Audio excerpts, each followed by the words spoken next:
музыкальной школы номер 2, город Набережные Челны. Лауреат международного и межрегионального конкурсов Хузиахметова Элина.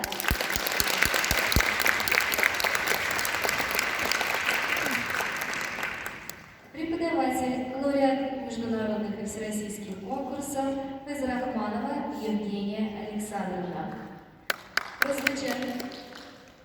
Прозвучат вариации на тему украинской народной песни «Дождик» в обработке Татьяны Грачевой и оркестровки Рустема Абязова.